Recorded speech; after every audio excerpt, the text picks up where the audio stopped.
Hello, everybody. Welcome to the inaugural season and our very first episode of Let's Work Inclusively, the show where we will feature meaningful conversations with community leaders from business, nonprofit, and government sectors who are working to create more inclusive, accessible, and equitable communities for all. I am proudly your host, Dylan M. Rafferty, and thanks for tuning in. Today, we have a very special guest and a dear friend, my dear friend, the amazing Cynt Marshall, founder, president, and CEO of Marshaling Resources, and recently the former CEO of the Dallas Mavericks. And of course, Cynt, you have a book that was recently published, You've Been Chosen. Yes. Whether you are a corporate, civic, or community leader, this episode is for you. So, Cynt, our focus on today's episode is about you, your story, Oh, Lord. as well as your philanthropic efforts and any guiding thoughts around accessibility and disability inclusion. Yes. For those who don't know, Cynt and we first met in person at the Mavericks ball Yes. in March of 2020, days before the pandemic hit. And I ran up to you and I said, I was so excited. I knew who you were, and I've been following your successes. And I got to say, do you remember that moment? I do. I remember that moment. Of course. I met you. Who cannot remember meeting Dylan Rafferty? And first of all, I have to say congratulations on the show. Thank you. I know you've had this vision for a while, and so I want to congratulate you on the show, but I also want to say thank you. Thank you for inviting me to be your first guest, Yeah. but thank you for what you do. Thank you for what you do for our community, how you bring us all together, how you make sure that we are focused on working inclusively. So I just want to say, I'm so proud of you. And yes, I do remember meeting you, and I'm glad our paths crossed because you've been chosen, I've been chosen, and we've got some great work to do together. I agree. And by the way, Cynt, can you tell the audience a little bit more about you and what motivates you to push forward? Okay, well, we only have a 30-minute show. Okay, so let me just take a couple of minutes because, I could tell you all about my history. But been here in Dallas the Dallas area for 12 years. Grew up in the San Francisco Bay Area. Grew up, modest means. So you can, find more about that in the book. But had, mom and a dad focused on education. And my mom just put 2 books in my hand at an early age. Math book in one hand, Bible in the other, said, keep your head in this, and you'll be okay. And so I had great educators in my life, great community people, just a good network of folks who wanted to make sure that I did well. And so I ended up graduating at the top of my school district and got a full scholarship to the college of my choice and chose the University of California at Berkeley. And the rest is history. And so ended up starting to work for AT&T or Pacific Bell back in those days. So I had a 36-year career at AT&T. And then, of course, retired, started my own consulting company, Marshaling Resources, in 2017, and then got tapped by Mark Cuban to come and lead the business side of the Dallas And you recently celebrated your Mavericks. birthday. Yes, he did. Yes, he did. I love him. So I had to make, my post and my comments about what a great leader he is. And I feel real free. I can do that now since I don't work for him anymore. So nobody even thinks I'm trying to kiss up or anything, which I don't have to. I mean, he told me. But I got a chance to kind of tell the world a little bit about it.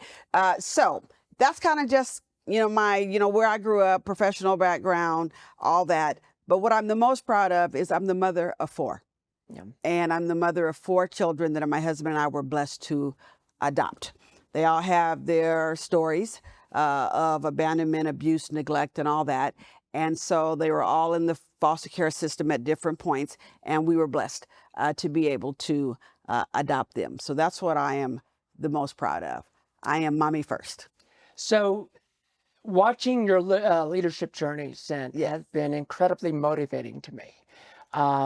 Not only myself as CEO and founder of the North Texas Disability Chamber, but I want to really hear what was a pivotal moment that shaped your commitment to inclusion and purpose-driven leadership. Oh, I love this. I think it was a time where I was working as a young leader at AT&T.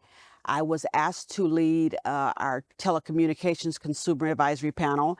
And in fact, it's the panel that I actually modeled the Dallas Mavericks advisory council after. Okay. And so where we just got all these people together to focus on making the company better. And what I noticed in my first meeting, there were so many just different people. Yeah. And these people were there to help us serve all of our customers. And I remember being a part of a big discussion. I don't know if you know June Isaacson Kales. She's a disability policy consultant. No. She was on my advisory panel. Love that. And I had a lot of different people on that panel. They all brought something very different. Yes. And they looked at our company in a way that I had never looked at our company, in a way most of the people in that room had never looked Yep. at our company, and helped us to realize that our customer base was broad, Yeah. and that we had a lot of people that we needed to include in our marketing process, in our design process, in our outreach processes. And it's like the whole world opened up to me in a very different way. Yeah. That it is a, there's an ecosystem involved in running a business. Yeah. And so you need to include everybody. Yeah. And so that was way back, probably before you were even born, Dylan. So way back in the mid 90s.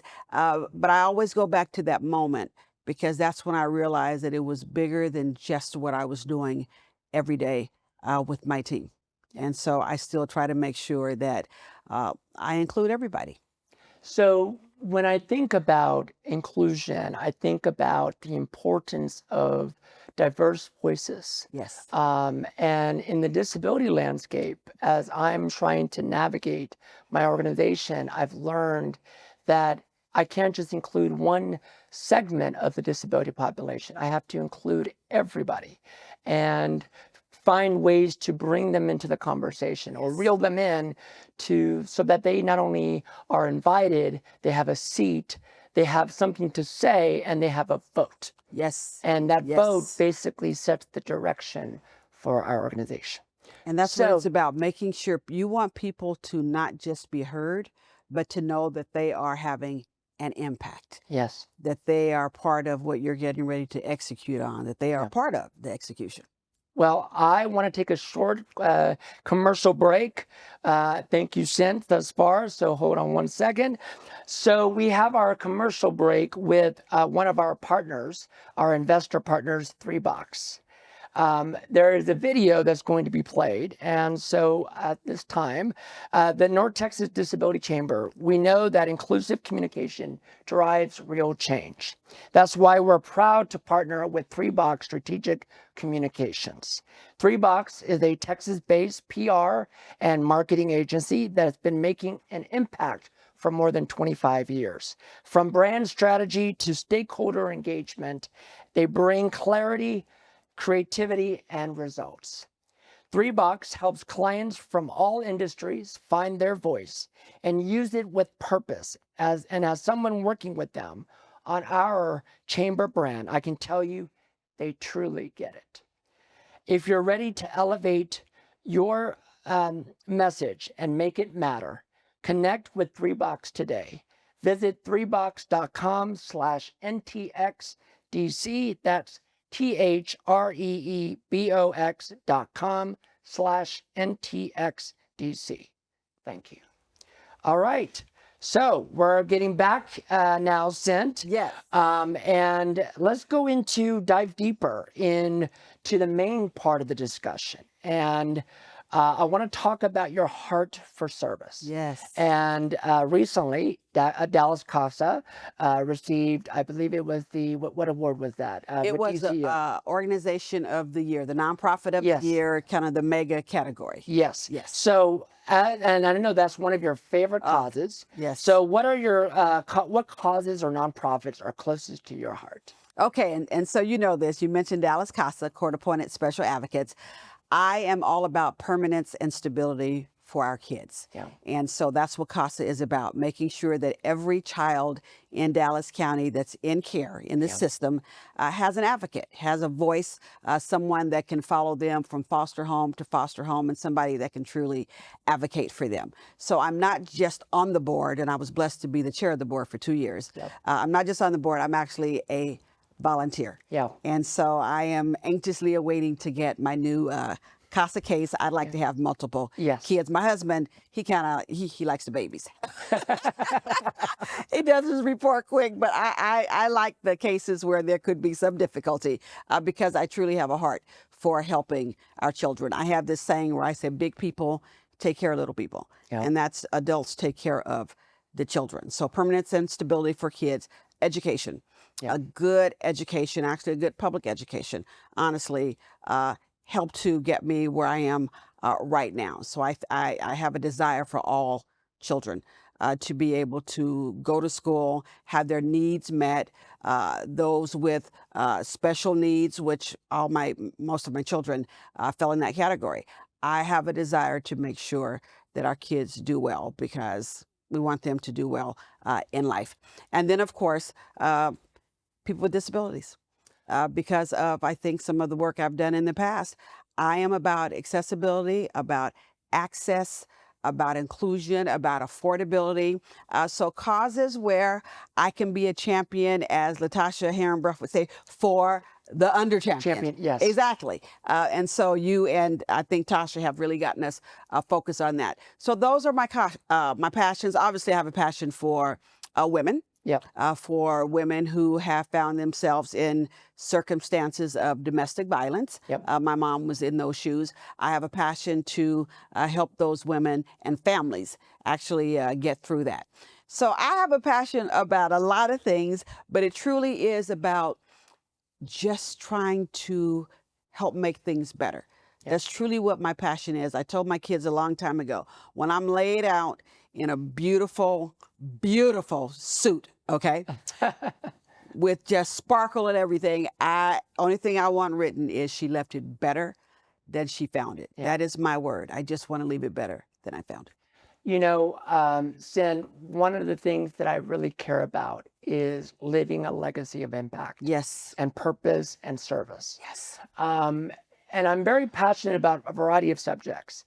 But when I knew about your commitment to children, specifically in the foster care system, I knew right there and then that I felt like we need to merge our work together and find ways to support one another. And so that's why we had a recent call, and I was very excited.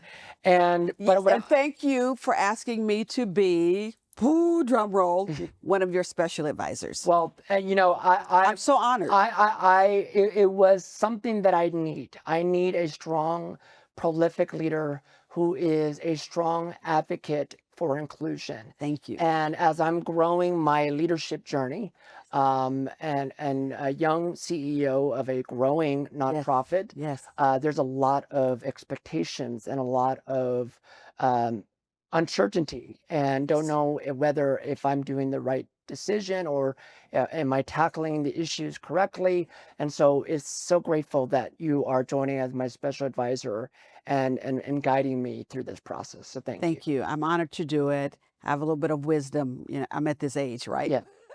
After having retired twice, where it's an opportunity to give back and to give back to someone who I know is about the cause and someone who I know is a strong leader. You are a strong leader. Thank you. And you will continue to grow. And I'm just happy to be a part of it. So thank you. We have a lot of good work to do. Well, and we have trouble to get into. Well, let's just say I know that you are a queen of acronyms. Yes, I am. And I want to go into about, you often spoke about leading with your values. Yes. And so how does your purpose guide your current decisions today? Okay, my purpose, and I know for a fact, my purpose is about using my platform to advocate for the under champion, to bring light to issues, and then to marshal the resources, no pun intended, to make things better. I mean, people need time, talent, and treasure. And I have been blessed where I'm in a position where I can connect people and connect folks in my network to make things better. And so I get up every morning, honestly. And yes, I have my whole business plan and my strategic plan, even for my business and for me personally. But I get up every morning, even looking for things that aren't even in that plan.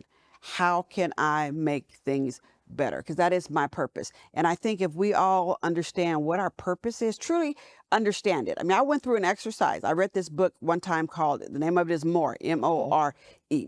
And it actually takes you through an exercise to figure out exactly kind of who you are. What is your purpose? What more are you called to do?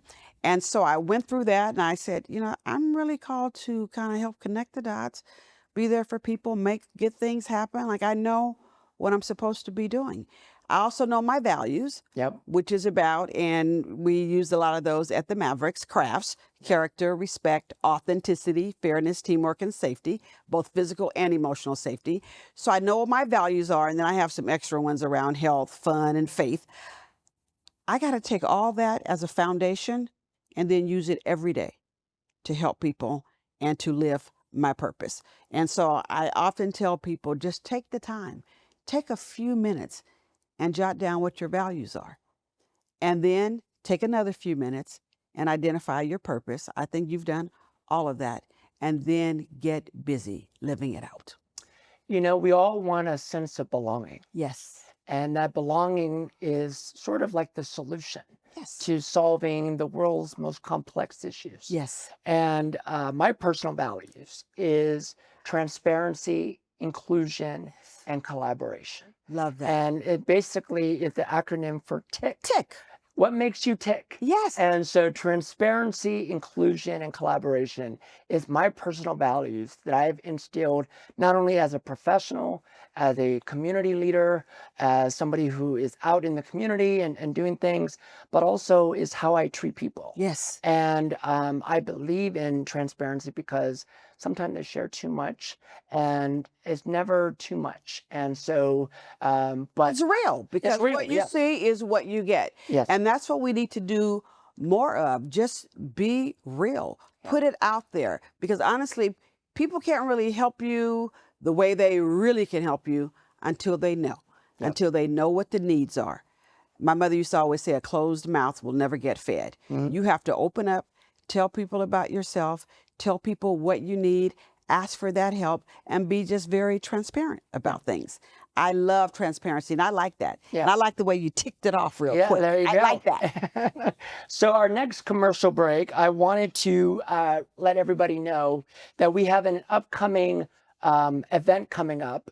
It is our 4th annual North Texas Disability Chamber annual awards luncheon.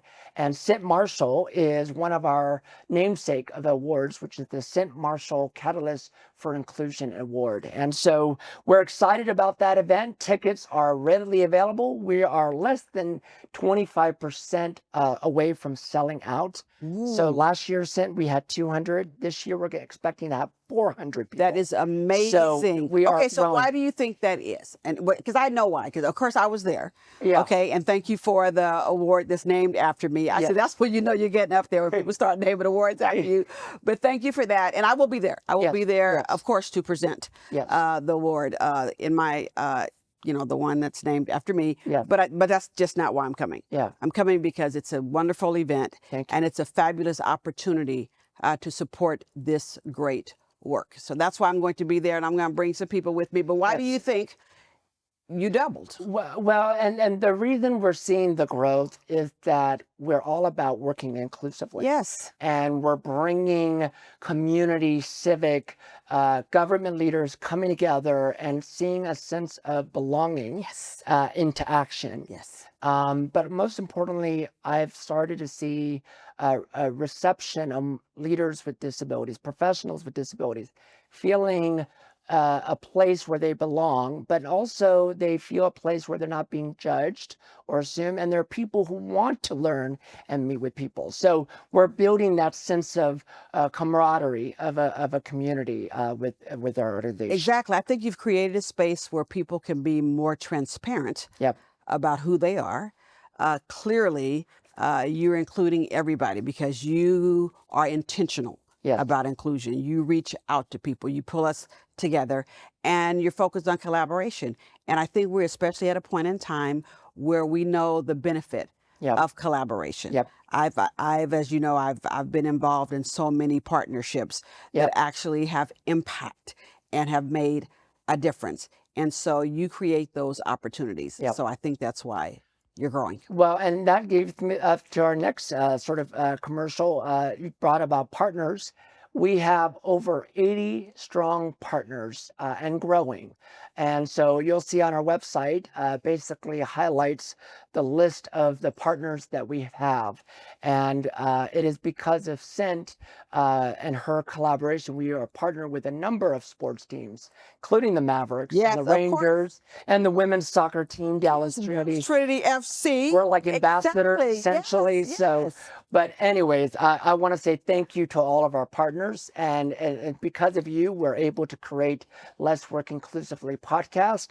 And we're looking forward to highlighting more stories. We have so many great opportunities. You mentioned Dallas Trinity FC. We have so many great opportunities to just come together. Yes. And to get out of our silos. And that's what I love about this region. We truly are about partnerships Yes. and about collaborations. It is fun to live here. Yeah. And people aren't thrown off when you come up to them and say, okay, I got something else here for you to get involved in. Yes. Let me tell you about it. There is a receptivity to that. Yes. And so I love the partnerships. I love just what we're doing on many fronts. Well, very good. And well, now we're going toward the end of our podcast, and I want to highlight a few more questions and Okay. reflections. Okay. And maybe some key insights. Yes. So I want to ask you, what role do corporate leaders play in strengthening nonprofit work and community impact? Oh my goodness. The tone is set at the top.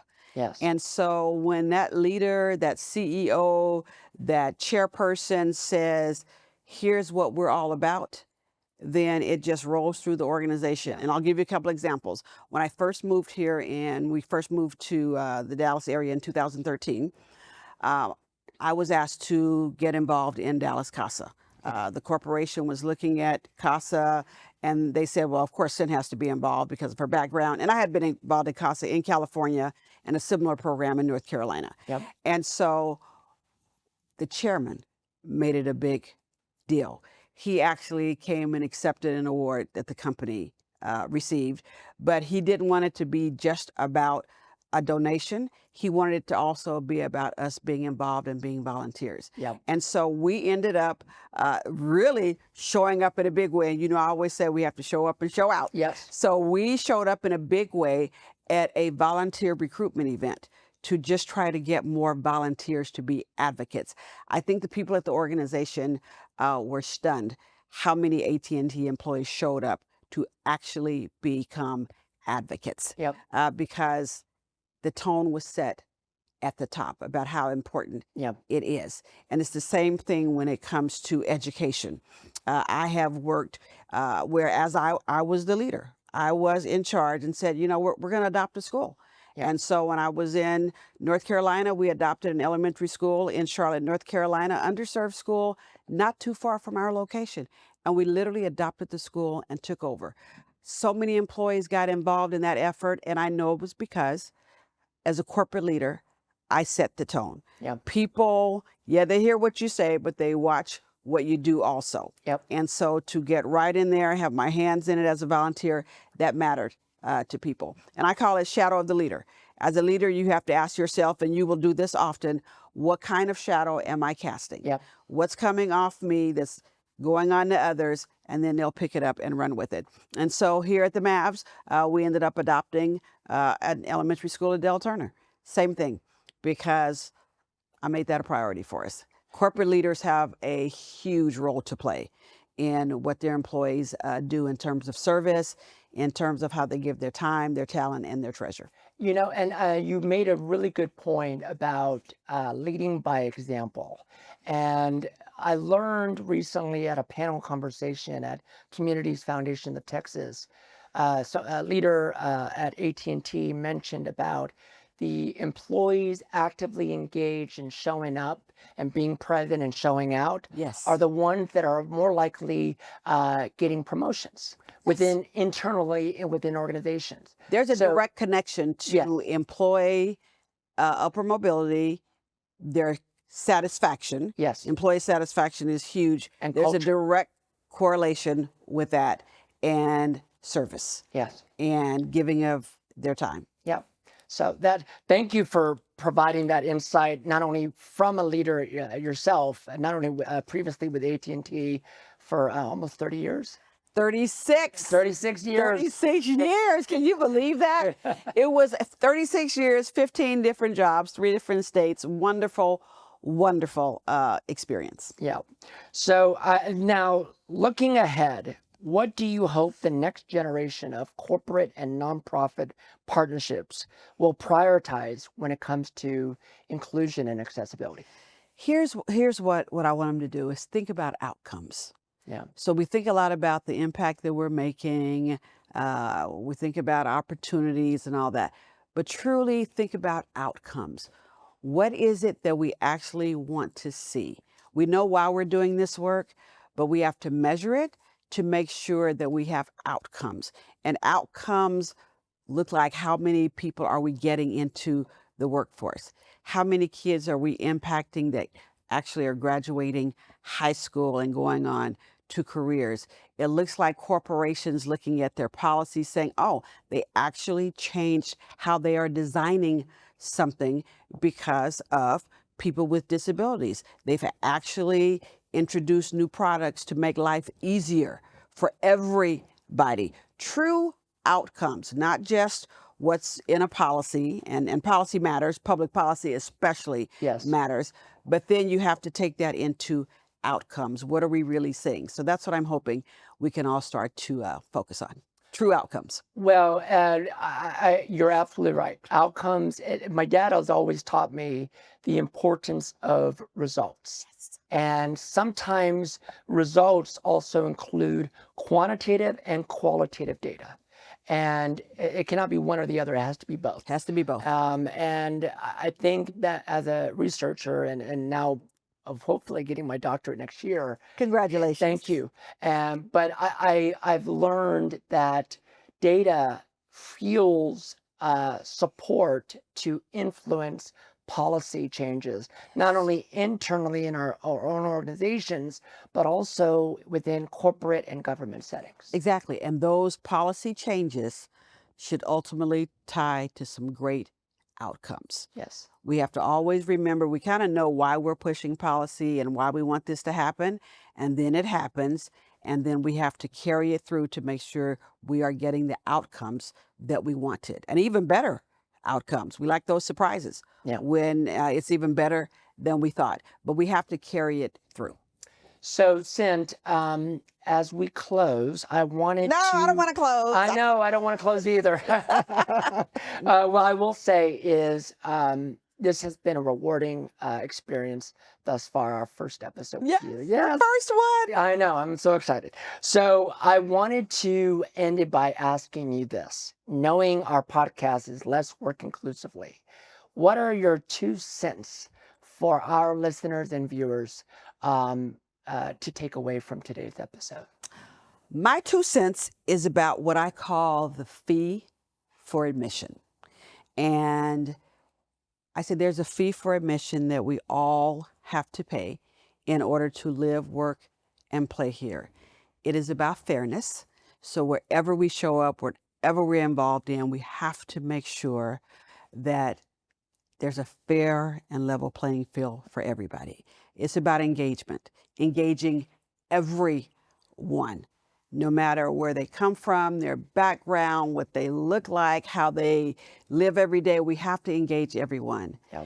And it's about fairness, engagement, and true equality, realizing that we are all equal. We all get an equal shot at this life, and to make sure that we're creating that environment that people can thrive. So let's pay that fee.